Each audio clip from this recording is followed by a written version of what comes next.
the notion of everybody being, in a state of flux about the cookie going away actually is exciting to me in the reality that we can harness data in a different way. When I think about the power of the cookie, it served a purpose for a while. In that, cookies were a great way of us measuring digital media in a silo, right? And you're no stranger, Andy, to how I feel about silos and measurement in a silo, right? I want to look at that whole holistic mix.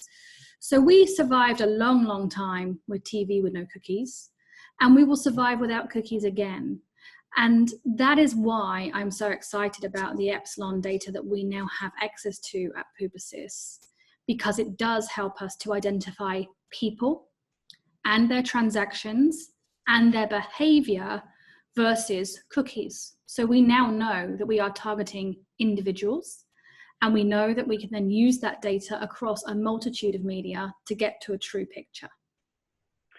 So let's talk about data-driven audience buying and so the tools they're using, why that's important. It was also very interesting to understand how it's applied in television now. But let's talk about audience buying. Look, I think that we always think about people first. We think about what's the outcome we're trying to get to for our clients in terms of which needle are we trying to shift for the business? And therefore, what types of consumers do we want to target? So we always talk about volume targets and momentum targets. And within those momentum target audiences, we're looking at different micro clusters of audiences that are going to change the future of the business and drive a different type of impact.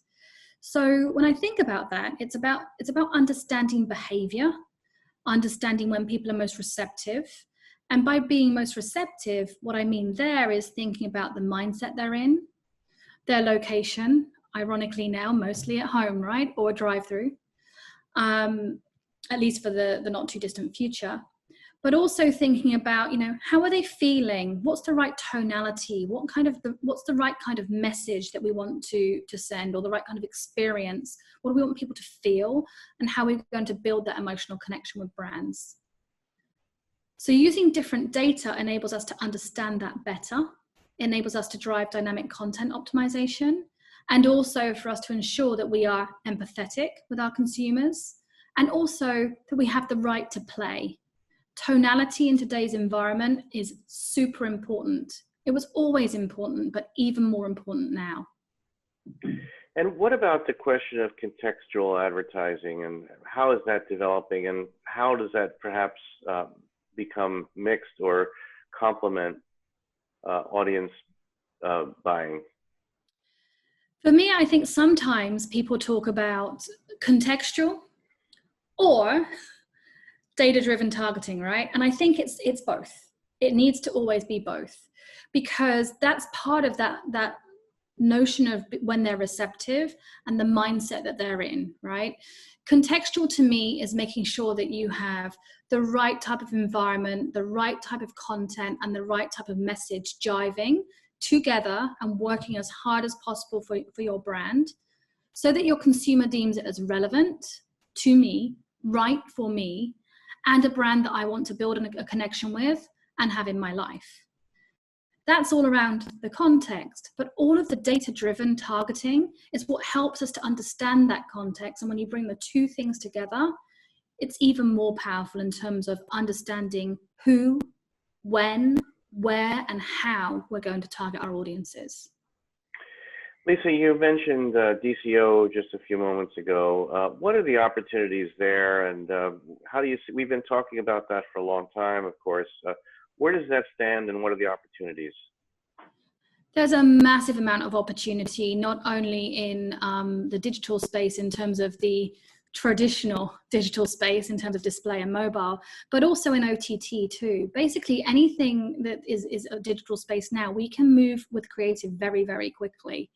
So there are massive opportunities to think about your creative rather as, think of it as ingredients and assets versus as a 60-second, a 30-second, a 15, a 6. think of it as multiple different assets. I always talk to people about having a pizza, and trying to deconstruct a pizza is harder than if they bring you all the ingredients and you make the pizza that you want to have, right?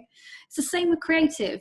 Think about having all the right ingredients so that you can actually create the right message and the right content for each individual person.